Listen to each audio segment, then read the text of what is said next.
যেখানে যা কিছু করেছেন সব কথা এবং ছবি ধরে রেখেছে মাটি। মাটি হচ্ছে অত্যাধুনিক যন্ত্র। আল্লাহর নবী বলছেন ফাত্তাকুদ দুনিয়া ওয়াত্তাকুন নিসা, পৃথিবীর মানুষ দুনিয়া থেকে বেঁচে থাকো, মহিলা থেকে বেঁচে থাকো। মহিলা না হয় বিপজ্জনক বস্তু, বাঁচতে হবে, বাঁচার চেষ্টা করতে হবে, কিন্তু পৃথিবী তো জড় বস্তু, পৃথিবী থেকে বাঁচতে হবে কেন? পৃথিবী সবচেয়ে ভয়াবহ অত্যাধুনিক যন্ত্র। সিসি ক্যামেরা লাগা আছে, তাই আপনি ভয় পাচ্ছেন যে কথা ধরে নেবে ছবি সহ। ও তো নষ্ট হয়ে যেতে পারে। পৃথিবী, এই মাটি কত ভিন্ন ধরনের অত্যাধুনিক যন্ত্র তা আপনাকে আমি বুঝাতে অক্ষম। আপনার ছবি সহ কর্ম ধরে রেখেছে। বিচারের মাঠে top top top top top top করে কথা বলবে, সব কর্ম বলে দিবে। আবার এগুলো ছবিতে আসবে, মিসকালা যারাতিন খাইরা ইয়ারা মিসকালা যারাতিন শাররা ইয়ারা। যা কিছু করেছেন বিন্দু মাত্র সব চোখের সামনে চলে আসবে, দেখতে পাবেন পুরো কর্ম। শুধু এই পর্যন্ত নয়, বিচারের মাঠে আপনার একটা হাতে খাতা দেওয়া হবে। খাতা আপনি পাতা উল্টাবেন আর পড়বেন আর বলবেন মালে হাজাল কিতাব লা ইগাদিরু সাগীরাতান ওয়ালা কাবীরা। কি আশ্চর্য ধরনের বই, জীবনে ছোট বড় যা করেছি সব লেখা আছে। এটা হলো বিচারের অবস্থা। কাজেই বয়স আজকে তোমার 20, তার জন্য মনে করিও না যে কালকে 20 থাকবে। ঘুম থেকে উঠে দেখবা তোমার বয়স 40 হয়ে গেছে। বুঝতেই পারবে না কখন দেখবে 60 হয়ে গেছে, কখন দেখবে চলে যেতে হবে। সব কিছু বুঝিয়ে দিতে হবে। অতএব সম্মানিত দিনী ভাই বোন, ভদ্রতা বজায় রেখে চুপচাপ পরকালের আশায় শুনে আমল করবে এই লক্ষ্যে, আল্লাহকে সন্তুষ্ট করার আশায় বসে থাকুন। আপনার কিছু না কিছু উপকার করবই করব ইনশাআল্লাহ। দ্বিতীয় জরুরি কথা, ধর্মের নামে মিথ্যা ধর্ম আছে, এ কথাই ঠিক। যার একটা ঘটনা আপনার সামনে নকল করেছি মকসুদুল মুমিনিন বই থেকে। ধর্মের নামে মিথ্যা কথা আছে, এ কথাই ঠিক। আমার আঙ্গুলের দিকে দেখুন, আল্লাহ নবী বলছেন মুহাম্মদ সাল্লাল্লাহু আলাইহি সাল্লাম বাল্লিগু আন্নী ওয়ালা আয়া। পৃথিবীর মানুষ, আমার একটা কথা জানা থাকলে অন্যকে বলো। কি জানা আছে? ডান হাতে পানি পান করতে হবে। তেল একটু বাম হাতে খাচ্ছে। বাম হাতে কে খায় বলেন তো?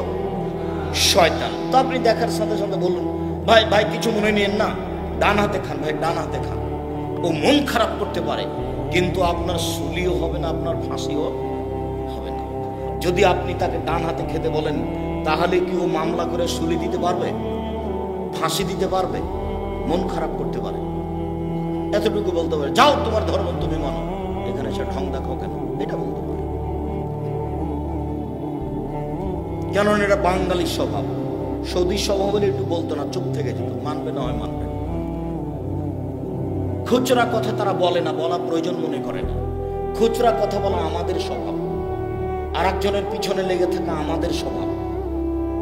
আর একজনের পিছনে লেগে থাকা দলীয় স্বভাব। আর একজনের পিছনে লেগে থাকা দোকানপাটে বসে থাকা স্বভাব। দোকানে দুজন বসেছিল, আপনি ওরা দুজনে একজন আর একজনের বদনাম করছে, তা আপনি গিয়ে বলছেন হ্যাঁ ঠিকই বলেছিস, আসলেই খারাপ। এখন আপনি তাহাজ্জুদ পড়ে জান্নাতে যান দেখি। সব তাহাজ্জুদ যদি এখানে লাগাই যায় তাহলে কি হবে? সব তাহাজ্জুদ যদি এখানেই লেগে যায় তাহলে কি হবে? ওটা তো সামাজিক ব্যাপার। আপনি তো ওখানে বলতে পারবেন না এই কথা। আপনার যাওয়াই অপরাধ, আপনি গেলেন কেন? আপনাকে তো আমি 30 বছর থেকে বলছি যায়েন না। লবণ কিনতে গেছেন, মরিচ কিনতে গেছেন, দাঁড়িয়ে থাকবেন। লবণ আর মরিচ নিয়েছেন, টাকা দেওয়া হয়ে গেছে, চলে আসবেন।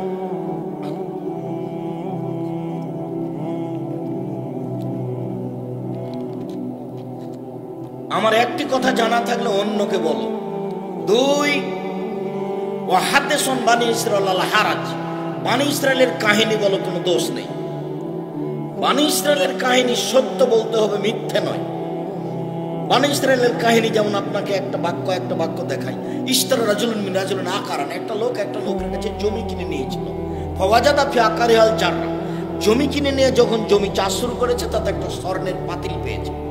তখন স্বর্ণের পাতিলটা জমি বিক্রেতার কাছে নিয়ে গেছে। জমি বিক্রেতার কাছে নিয়ে গিয়ে বলছে খুদ যাহাবাকা মিন ইন্নামা ইশতারাতুল আরদ মিনকা ওয়াল মাবদা মিনকা যাহাব। আপনি স্বর্ণের পাতিল নেন, আপনার কাছে আমি জমি কিনেছি, পাতিল কিনিনি। তখন জমি বিক্রেতা বলছে বেতলার জমি ফিয়া, জমি বিক্রি করেছি, জমিতে যা কিছু ছিল সব বিক্রি করেছি, আমি স্বর্ণের পাতিল নেব না। এটা ঈমান। এখনই আপনি দোকানদার, আপনাকে একটা লোক 500 টাকা নোট দিয়েছে, তো বুঝতে পারেনি এটা 200 টাকা মনে করে দিয়েছে। তা আপনি এখন ফেরত দেওয়ার সময় কি যে করলেন বুঝতে পারলেন, ওই আর কিছু বুঝতে পারলেন, আপনি চুপ থেকে গেলেন, অল্প কয়েকটা টাকা। আর আপনাকে তো খুব ভালো করে চিনে মানুষ, আপনি মসজিদের বাজার করতে গিয়েছিলেন, তাই আপনি 30 টাকার নাস্তা করেছিলেন, মনে নেই আপনার? মসজিদের বাজার করতে গিয়েছিলেন, 30 টাকার নাস্তা। জীবনে আপনার নাস্তা জুটে না, ভিক্ষা জুটে না, মসজিদের টাকা দিয়ে আপনাকে নাস্তা করা লাগে কেন? যে কয়েকজন মসজিদের বাজার করতে গেছেন সব কয়েকজনকে নিজের টাকা দিয়ে নাস্তা করাবেন, তখন আপনার কাজে বরকত হবে। তখন আর ভিক্ষা চেয়ে মসজিদ করা লাগবে না, তখন আপনারা কয়েকজন করতে পারবেন। আপনাদের জামিয়া সালাফের আমি কোনোদিন অ্যাকশন খাইনি, যদি খেয়েছি টাকা দিয়ে দিয়েছি। যান আপনাদের জামিয়া সালাফি রূপগঞ্জ নারায়ণগঞ্জে যান, না রাজশাহীতে যান, আমার ফাইল আছে। আমি আপনাদের জামিয়া সালাফের অ্যাকশন খাবো না, ইনশাল্লাহ খাবো। আমার মনে বড় সাধ, এদেশের মাটিতে আমি উন্নত মানের প্রতিষ্ঠান গড়বই গড়বো ইনশাল্লাহ। সেটাই জামিয়া সালাফিয়া, যেখানে ছেলে মেয়ে বাংলা, ইংরেজি, আরবি উন্নত মানের শিক্ষা অর্জন করে জাতির অন্যায়ের বিরুদ্ধে লড়বে, মুখে কলমে মিডিয়ে। মুখে বলে যাচ্ছি, কলমে মাসিকা লিতে পত্রিকা দিচ্ছি। জাতির জামিয়া সালাফের মুখপত্র পত্রিকা মাসিকা লিতে পত্রিকা আপনি নেন কিনা আমি জানি না, ক্ষতিগ্রস্ত হবেন না। আমি এর জন্য কষ্ট কম করিনি, এর জন্য আমি মাসে 2-1 পয়সা ব্যয় করি না, লক্ষ লক্ষ টাকা ব্যয় করি। জাতির মনে করি সবচেয়ে উন্নত মানের পত্রিকা, 50টা প্রশ্নের উত্তর আছে মাসিকা লিতে পত্রিকা। আমি কলমে জাতির খিদমত করার চেষ্টা করছি। যদি আমার ব্যক্তিগত বইটা কিনেন তাহলে আমার উপকার হবে, আর যদি মাসিকা লিতে পত্রিকা কিনেন তাহলে আপনার জাতির উপকার হবে। মাসিকা লিতে পত্রিকায় 50টা প্রশ্নের উত্তর আছে, এটা আমার কলম। মিডিয়া অনলাইন লিতেশাম টিভি, আপনারা সেখান থেকে প্রশ্ন উত্তর, বক্তব্য, আরো যত মিডিয়া আছে সেগুলোতে দিনের খিদমত চেষ্টা করছি। আমি মানুষ হিসেবে জাতিকে ফাঁকি দিচ্ছি এটা মনে করি না। আমি জাতিকে সার্বিকভাবে যেভাবে সম্ভব সেইভাবে দিনী সেবা দিয়ে যাচ্ছি বলে আমার মনে বলছে। দিনী সেবার সবচেয়ে বড় মাধ্যম জামিয়া সালাফিয়া। আমার মনে বড় স্বাদ, এই স্বাদ মেটাতে গিয়ে আপনাদের জামিয়া সালাফিয়ার অ্যাকশন খাবো এটা আমি প্রয়োজন মনে করিনি। অ্যাকশন খেলে আমি তার টাকা দিয়ে দিয়েছি, আমার নামে ফাইল আছে। জামিয়া সালাফিয়া আমার প্রতিষ্ঠানে আপনাদের, এর যদি কাউকে দিতে হবে না তাকেই জবাব দিতে হবে। সম্মানিত দিনী ভাই বোন, এখানে আমি আরেকটা কথা বলেছি যে আপনাকে দোয়া করতে বলেছি, জামিয়া সালাফিয়া আল্লাহ তুমি কবুল করো, এটা বলেছি। টাকা দেওয়ার কথা আমি বলিনি। জামালপুরের লোক টাকা দিলেও জামিয়া সালাফিয়া করবে, না দিলেও করবে, করবে ইনশাআল্লাহ। তাকে ধরে রাখার ক্ষমতা মানুষের হাতে নেই। অতএব টাকা আমি দিলেও হবে, না দিলেও হবে। কিন্তু আমার একটা কথা মনে বলে যে আপনার 10টা টাকা ছাড়া জামিয়া সালাফিয়া গড়ে যাক, এটা আমি চাই না। কেন? অতীতালয়ের মহিলা যদি কুকুরকে পানি পান করে জান্নাত পেতে পারে, তাহলে জামিয়া সালাফিয়া 10 টাকা দেওয়া থাকলে আমি জান্নাত পাবো ইনশাআল্লাহ। এই আশায় আপনাকে আমি জামিয়া সালাফিয়াকে মূল্যায়ন করতে বলি। সম্মানিত দিনী ভাই বোন, অমান কাযাবা আলাইয়া মুতাআম্মিদান ফালিয়াতাবাওয়া মাকাদাহু মিনান নার। কেউ যদি কোনো কথা আমার নামে বলে, সেই কথা যদি আমার না হয়, তাহলে তার থাকার জায়গা জাহান্নাম। হুজুর যত বড়ই হোক, পাগড়ি যত বড়ই হোক, লাঠি যত বড়ই হোক, পরহেজগার যত বড় হোক না কেন, ফাজাইল আমল বইয়ে লেখা আছে যে আদম আলাইহিস সালাম ভারত থেকে হজ করতে গেছেন 60,000 বার। 60,000 বার যদি হজ করতে গিয়ে থাকেন, কথা যদি সত্য হয় তাহলে ভালো, যদি সত্য না হয়, যিনি লিখেছেন, যিনি প্রচার করছেন, তার ফলাফল জাহান্নাম। এ কথা আমি বলিনি, এ কথা মুহাম্মদ সাল্লাল্লাহু আলাইহি ওয়াসাল্লাম বলেছেন। আমার কিছু করার নেই, আমি অনুবাদক মাত্র। আম গাছে জাম ধরতে পারে, ধরে না। অমাবস্যা রাতে চাঁদ উঠতে পারে, উঠে না। শোয়ের ছিদ্রতে লাঙ্গলের ফাল ঢুকতে পারে, ঢোকে না। শোয়ের ছিদ্রতে লাঙ্গলের ফাল ঢুকে যেতে পারে, আম গাছে জাম ধরে যেতে পারে, অমাবস্যার রাতে চাঁদ উঠে যেতে পারে, এগুলো ঘটে যেতে পারে। আমি যে কথা বলছি এতে সন্দেহ আছে বলে কিয়ামত পর্যন্ত চেষ্টা করলে সরিষা ঢোকানো যাবে না। যা বলছি তাই থাকবে, তার নাম বুখারী মুসলিম। শুনুন, তিনি বলেছেন, পৃথিবীর মানুষ, আমার একটা কথা জানা থাকলে অন্যকে বলো। 2, বনী ইসরায়েলের কাহিনী বলো। 3, কেউ যদি কোনো কথা আমার নামে বলে, সেই কথা যদি আমার না হয়, তাহলে তার থাকার জায়গা জাহান্নাম। আমি যে আপনার সামনে বক্তব্য দিলাম, যেটা বললাম রাসূলের নাম দিয়ে, সেটা যদি রাসূলের না হয়, তাহলে আমি যত বড়ই পরহেজগার হই না কেন, বিচারের মাঠে জান্নাতে যাওয়ার কোনো পথ নেই। হাদিস বুখারী মুসলিম। ধর্মের কথা মুখ দিয়ে বের করলে খুব সাবধানে বের করতে হবে। না বলা ভালো, না বলা অনেক ভালো। আল্লাহ রাসূল এ কথাও বলছেন, কেউ যদি তদন্ত না করে বলে, সেও মিথ্যুক। সে তদন্ত করলো না কেন? কথা বলেছে ঠিকই হয়েছে, কিন্তু তদন্ত করেনি, তখন সে মিথ্যুক। ধর্মের কথা এমনি বলা যায় না। আপনি পুরাতন কোরআন মাজিদ উল্টে দেখুন, শেষের দিকে 1 পৃষ্ঠা একটা দোয়া দেওয়া আছে। 30 বছর থেকে বলছে এটা মানুষের বানানো দোয়া। কই কেউ কেন বলে না, জি না আপনি ভুল বলেছেন, এটা রাসূলেরই বলা দোয়া। কেউ বলে না তো। 30 বছর থেকে বলছি, জামালপুরে বলছি প্রায় 30 বছর থেকে। 90 সালে জামালপুরে এসেছি, তাহলে কতদিন হচ্ছে ভাই? 31 বছর হচ্ছে। 31 বছর হচ্ছে, 32 বছর চলছে। জামালপুরে এসেছি, চিনাডলি নাম শোনেননি আপনারা? চিনাডলিতে এসেছি 90 সালে। তো এই কথা তো আমি 32 বছর থেকে বলছি। কেউ কেন বলে না আপনি ভুল বলেছেন? কোরআন মাজিদের শেষে 1 পৃষ্ঠা দোয়া দেওয়া আছে, সেই দোয়াটা নবীর দোয়া। কেউ বলে না কেন? ধর্মের নামে মিথ্যে কথা আছে, কোথায় ঠিক, সাবধান। হুজুরও বিপদে পড়বে, এই কথা ঠিক, এটাও সাবধান। আল্লাহ নবী বলছেন, জিবরাইল আমাকে উপর দিকে নিয়ে যাচ্ছেন, যেতে যেতে দেখি অনেক মানুষ টুকরা সাফমের বাকার জীবনের না, যাদের জিভ আর ঠোঁটকে আগুনের কেঁচিতে কেটে দেওয়া হতো। ভাই এই কি কথা, অবাক কথা। মানুষের জিভ আর ঠোঁটকে না আগুনের কেঁচিতে কেটে দেওয়া হচ্ছে, কি ব্যাপার? কাঁচি দিয়ে কেন তাদের জিভা কেটে দেওয়া হচ্ছে? জিবরাইল, মান হাওলা, এরা কারা? তখন জিবরাইল আলাইহিস সালাম বলছেন, হাওলাই খুতবা মিন উম্মতে, এরা হচ্ছে আপনার উম্মতের বক্তা, যারা বক্তৃতা করে বেড়াতো।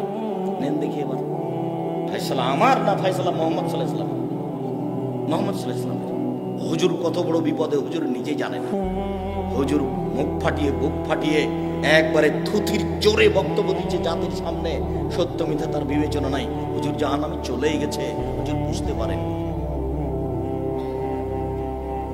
রাসূল সাল্লাল্লাহু আলাইহি সাল্লাম বলছেন, মাওলানা সাহেব যখন জাহান্নামে চলে যাবেন, তখন ভুঁড়িটা বের হয়ে ঝুলবে। মাওলানা সাহেব তার ভুঁড়ি নিয়ে ঘুরতে থাকবে। গরুর পায়ে ধান মারার সময় গরু যেমন ঘুরে। আপনারা গরু ঘোরা দেখেছেন ধানের উপরে? আমরা তো চাঁপাইনবাবগঞ্জের পল্লী গ্রামের মানুষ, আমার আব্বাকে দেখেছি, আমি নিজে করেছি। গরুর উপরে, ধানের উপরে আমরা গরু ঘুরিয়েছি, গরুর পায়ে ধান মারার জন্য। আল্লাহ রাসূল বলছেন, মাওলানা সাহেব এভাবে ঘুরবে, তখন জাহান্নামীরা জমা হবে। মালাক, কি ব্যাপার হুজুর? তামরন বললে মরে কথা না নিলে মুনকার। আপনি তো আমাদের ভালো বলতেন, মন্দ নিষেধ করতেন, হুজুর আপনি কেন এখানে? তখন হুজুর বলবে, কি করি, আমার বিল মারুফ ওয়াল আতি, আমি ভালো বলেছি, ভালো করিনি যে। দেখেন আপনি তার পরিবারের অবস্থা দেখেন, আপনাদের গ্রামেরটাই দেখেন। তার সৌন্দর্য দেখায়, সুন্দর বাড়িতে পর্দা নেই, আর এমন সাতক্ষীরায় ফাটায় না বক্তব্য দিল।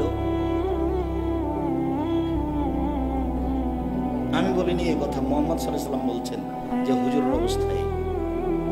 আল্লাহ নবী যাচ্ছেন উপরে, স্বপ্নে দেখছেন একটা লোক চিত হয়ে আছে, আর একটা লোকের হাতে বিশাল পাথর, তার মাথার উপরে মারছে। ফাজারা যাও, ফাজারা বাও, ফাতাদা লাজারো, ফান্দালা গেলাইলে একটাও, যতবার মারছে পাথরে মাথাটাতে পাথর লেগে মাথা ভেঙে চৌচির হয়ে যাচ্ছে, পাথর ছিটকে দূরে চলে যাচ্ছে। আবার নিয়ে আসছে, নিয়ে এসে দেখ মাথা ঠিক হয়ে গেছে, আবার মারছে, আবার চলে যাচ্ছে। আল্লাহ নবী জিজ্ঞাসা করেন, একে কথা, একে? তখন জিবরাইল আলাইহিস সালাম বলছেন, ইনি হচ্ছেন মাওলানা মানুষ, আমল করতো না। হাদিস সব বুখারী মুসলিম। এদেশে একটা বই পাওয়া যায়, বইয়ের নাম বক্তা শ্রোতার পরিচয়। নাম শুনেননি কোনোদিন? বইয়ের নাম কি? বক্তা শ্রোতার পরিচয়। মনে করিয়েন না যে আব্দুর রাজ্জাক সাহেবকে ফাঁকি দিলাম না কিনে। আপনি মনে করেন যে কিনিনি তো আমাকে ফাঁকি দিয়েছে, এটা মনে করিয়েন। আমাকে ফাঁকি দিয়েছে এটা মনে করিয়েন না। আমি আপনার জন্য এগুলো পেশ করেছিলাম। কেন জাতি আপনার সামনে মিথ্যা বক্তব্য দিয়ে চলে যাবে? কোন সাহসে চলে যায়? আপনাকে ধরার জন্য সেটা করা হয়েছে। দেশে একটা বই পাওয়া যায়, তাফসির কি মিথ্যা হতে পারে, মানে ওই বইয়ে একটাও সত্য তাফসির নাই, সবই মিথ্যা। বরিশাল থেকে আপনার কাছে তাফসির করতে এসেছে, দেখবেন যে ওই মিথ্যাটাই করছে। বইয়ের নাম কি বলেন তো? তাফসির কি মিথ্যা হতে পারে? ওই বইয়ে যা তাফসির আছে সবই মিথ্যা, অথচ নামটা হচ্ছে তাফসির কি মিথ্যা হতে পারে? মনে হচ্ছে যে মিথ্যা হবে না, অথচ তাফসির এত পরিমাণে মিথ্যা আছে যে আপনি হিসাব করতে পারবেন না। কোরআন মাজিদের গায়ে যদি মিথ্যা দোয়া লেখা থাকে আমার চোখের সামনে, তাহলে মিথ্যা তাফসির লেখা থাকবে আরেকজনের কলমে। কোরআন মাজিদের শেষে বড় দোয়া দুটো আছে, দুটাই মিথ্যা। তাহলে আমার চোখের সামনে যদি কোরআন মাজিদের গায়ে মিথ্যা দোয়া থাকতে পারে, তাহলে আরেকজনের কলমে মিথ্যা তাফসিরও থাকতে পারে। এটা স্বাভাবিক বিবেচনা আপনাকে করতে হবে। 30 বছর আগে বলেছি, মাছ দিয়ে ভাত খেলে কাঁটা ফেলে খান, কাঁটা সহ খান না। বক্তব্য শুনতে হবে কাঁটা সহই না কাঁটা ছাড়া? কাঁটা ছাড়া। জেনে শুনে আলেমকে দাওয়াত দিতে হবে, যিনি কথা বলতে পারেন, বুঝতে পারেন, ভালো মন্দ বিবেচনা করতে পারেন, পরহেজগারিতা আছে। 5 জনকে জিজ্ঞাসা করে আব্দুর রাজ্জাক সাহেবকে দাওয়াত দেওয়ার পূর্বে তার বাড়িতে যেতে হবে, মানুষজনকে জিজ্ঞাসা করতে হবে, তার প্রতিবেশীকে জিজ্ঞাসা করতে হবে, তার কিছু আমল আখলাক দেখতে হবে, তারপরে দাওয়াত দিতে হবে যে ভাইজান আপনার মুখে কিছু কোরআন হাদিস শুনতে চাচ্ছিলাম। সম্মানিত দিনী ভাই বোন, মহান আল্লাহ বলেন ফাকিমুস সালাত ওয়া আতুজ যাকাত, পৃথিবীর মানুষ তোমরা সালাত আদায় করো, যাকাত প্রদান করো, ওয়া তাসিমু বিল্লাহ, তোমরা আল্লাহকে শক্তভাবে আঁকড়ে ধরো, সুন্দরভাবে ধরো। হুয়া মাওলাকুম, তিনি তোমাদের অভিভাবক। ফা নেমাল মাওলা ওয়া নেমান নাসির, তিনি হচ্ছেন উত্তম অভিভাবক, তিনি হচ্ছেন উত্তম সহযোগী। আল্লাহকে সাহায্যকারী হিসাবে ধরতে হবে। সম্মানিত দিনী ভাই বোন, আমি আপনাকে এখানে জরুরি কয়েকটা কথা বলি। তার প্রথম কথাটা বলছি, রাতে উঠে ইবাদত করা অতীতের নবী রাসূল পরহেজগার মানুষের কাজ। কি বললাম বলেন তো? রাতে উঠে ইবাদত করা কাদের কাজ? অতীতের নবী রাসূল এবং পরহেজগার মানুষের কাজ। প্রমাণ, উমামা বাহিলি রাদিয়াল্লাহু তাআলা আনহু বলেন, রাসূল সাল্লাল্লাহু আলাইহি সাল্লাম বলেছেন, পৃথিবীর মানুষ, আলাইকুম বিকিয়ামিল লাইলে, তোমরা রাতে ইবাদত করতে উঠো। ফাইন্নাহু দাবুস সালিহিনা মান কানা কাবলাকুম, এটা হচ্ছে পরহেজগার মানুষের নীতি যারা তোমাদের পূর্বে ছিল। এটা হচ্ছে পরহেজগার মানুষের নীতি যারা তোমাদের পূর্বে ছিল। উপস্থিত বৈঠকের দিনই মুসলিম বোন, আপনাকে বলছি শোনেন, এইদিকে শোনেন। এই মেয়ে কথা বলছো কেন? তোমাকে তো আমি শুনতে বলছি। উপস্থিত বৈঠকের মুসলিম বোন, আপনি একটু শোনেন। মাগরিবের ফরজ সালাতের পরে 6 রাকাত সালাতুল লাবিন নামাজ পড়লে 12 বছর ইবাদতের নেকি হবে। হাদিসটি জাল। আপনি মাগরিবের পরে 6 রাকাত পড়িয়েন না, 2 রাকাত পড়েন, বিনিময় প্রতি 12 রাকাত সমান একটা জান্নাত। প্রতি 12 রাকাত সমান জান্নাতে একটা ঘর। এক, জোহরের আগে 4, জোহরের পরে 2, এ হলো 6। 2, মাগরিবের পরে 2, এশার পরে 2, ফজরের আগে 2, এ হলো 12। প্রত্যেক 12 সমান জান্নাতে একটা ঘর। ওখানে 6 পড়ে হুজুরের কথা শুনে পরকাল হারায়েন না। আমি আপনাকে একটা কথা বলতে যাচ্ছি, সেটা আপনি মনোযোগ সহকারে শুনেন। বেশি যদি ইবাদত করতে চান যে আরো দামি ঘর নিব, আরো ভালো জান্নাত নিব, তো মাগরিবের সালাতে থাকিয়েন না, ওখানে 2 রাকাতে থাকেন। মাগরিবের পরে 2, এশার পরে 2, ফজরের আগে 2, জোহরের আগে 4, জোহরের পরে 2। 12 সমান জান্নাতে কি? জান্নাতে একটা ঘর। এ দিয়ে আমার হচ্ছে না, আমি আরো দামি জান্নাত নিব। দামি জান্নাতের স্বাদ হওয়া দরকার। দেখেন একজন সাহাবী সফরে আল্লাহ রাসূলের সাথে ছিলেন, তো মেশক আর পানি নিয়ে এসে আল্লাহ রাসূলকে বলছেন, আল্লাহ রাসূল এই দেখেন মেশক আর পানি থাকলো আপনার পাশে। তখন আল্লাহ রাসূল খুশি হয়ে গেছেন, খুশি হয়ে বলছেন, আচ্ছা আচ্ছা, খুব ভালো ব্যাপার, সালমা শেদা, তোমার যা ইচ্ছা তাই চাও। মানে আমি খুশি হয়ে গেছি, তোমার যা ইচ্ছা তাই চাও, আমি তোমার কাজে খুশি হয়ে গেছি। তখন লোকটা বলছে, আসআলুকা মুরাফাকাতাকা ফিল জান্নাতে, আপনার সাথে আমি জান্নাতে থাকতে চাই। আমাদের নবী গায়েবের খবর জানতেন না, কেননা এই লোকটা কি বলবে তার জানা ছিল না। দেখুন এবার দেখেন, আমার গায়েরা চালে, না না না না না, এটা নয়, এটা নয়, এটা ছাড়া অন্য চক, এটা ছাড়া অন্য চক, এটা নয়।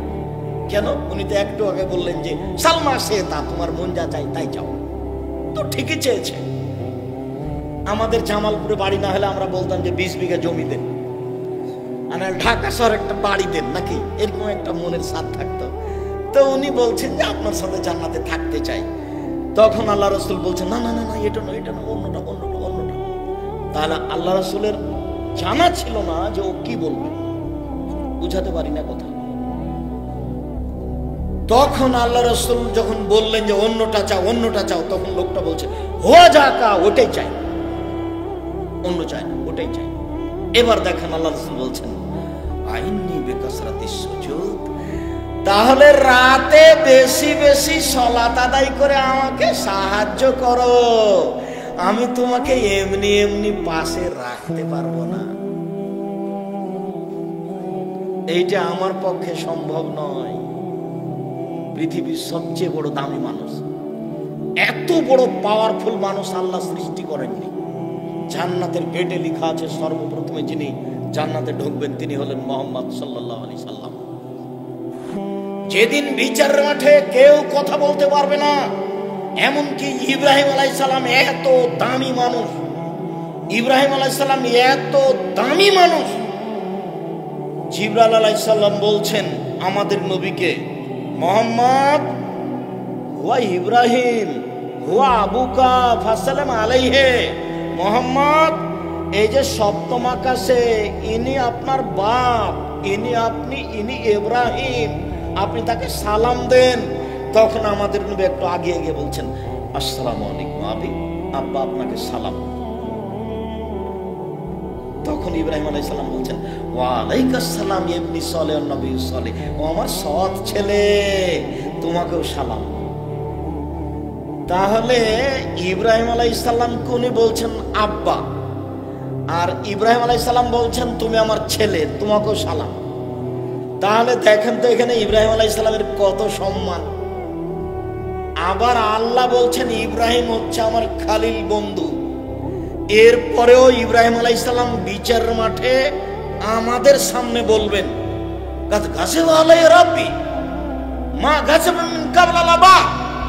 আমার প্রতিপালক আমার উপরে রাগ করেছেন, এইরকম রাগ পূর্বে কোনোদিন করেননি, ভবিষ্যতেও কোনোদিন করবেন না। নাফসি নাফসি, আমার যে কি হয় তা আমি নিজেই বুঝি না, আমি তোমাদের কোনো উপকার করতে পারবো না। নাফসি নাফসি, আমার যে কি হয় তা আমি নিজেই বুঝি না, আমি তোমাদের কোনো উপকার করতে পারবো না। প্রতিপালক আমার উপরে আজকে এমন রাগ করেছেন, পূর্বে কোনোদিন এত রাগ করেননি, ভবিষ্যতেও কোনোদিন এরকম রাগ করবেন না। এটা হলো ইব্রাহিম আলাইহিস সালামের অবস্থা। এবার মুহাম্মদ সাল্লাল্লাহু আলাইহি সাল্লামের কাছে, মুহাম্মদ সাল্লাল্লাহু আলাইহি সাল্লাম সিজদায় পড়ে গেলেন। কিছু কথা বলতে হবে, এই জন্য আমরা উপস্থিত হয়েছি, সারা পৃথিবীর মানুষ সেখানে উপস্থিত হব, আমাদের ব্যাপারে কিছু বলবেন, তাই তিনি সিজদায় পড়ে গেলেন। তখন আল্লাহ বলছেন, এই ফরাস সাল মা শেতা ওয়াসফে তুসাফা তুতা সালমা শেতা, মাথা উঠান, যা চাইবেন তাই দিয়ে দিব, সুপারিশ করেন মেনে নিব। মাথা উঠান, যা চাইবেন তাই দিয়ে দিব। সালমা শেতা, যা চাইবেন তাই দিয়ে দিব। মাথা উঠান, যা চাইবেন তাই দিয়ে দেব, যা সুপারিশ করবেন সেটাই মেনে নেব। বিচারের মাঠে ইনি মুহাম্মদ সাল্লাল্লাহু আলাইহি সাল্লাম।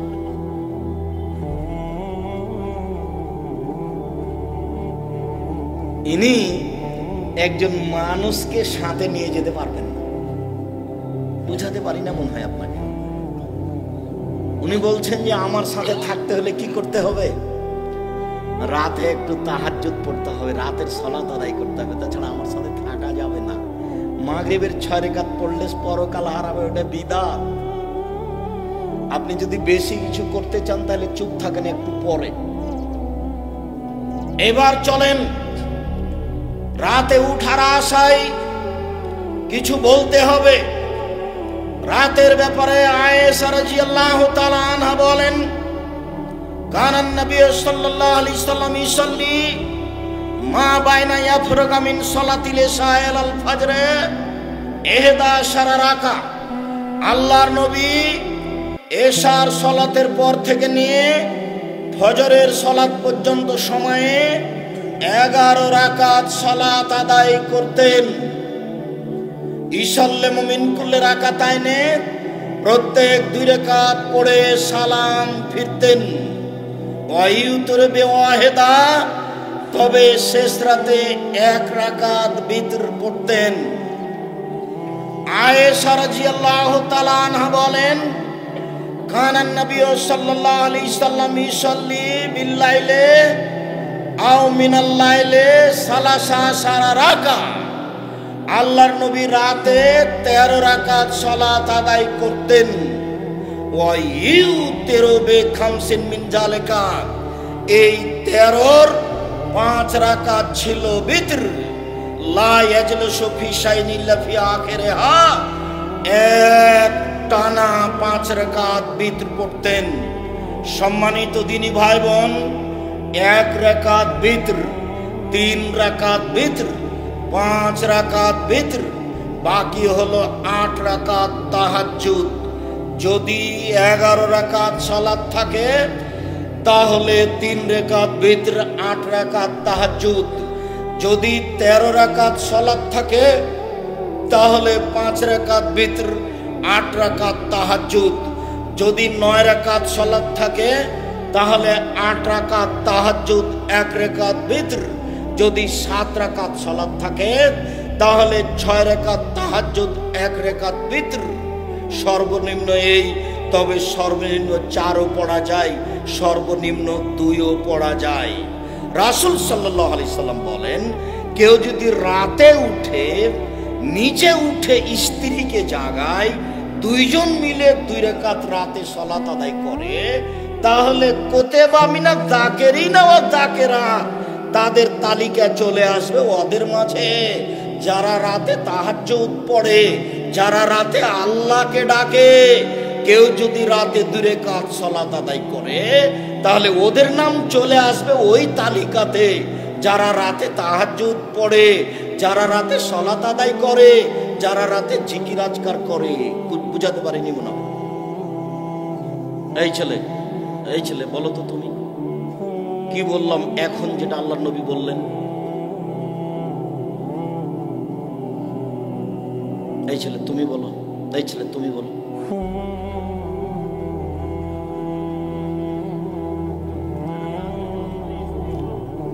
দুই রাকাত, অন্তত 2 রাকাত তাদের সাথে নাম চলে যাবে। ঠিক আছে, জাযাকুমুল্লাহ।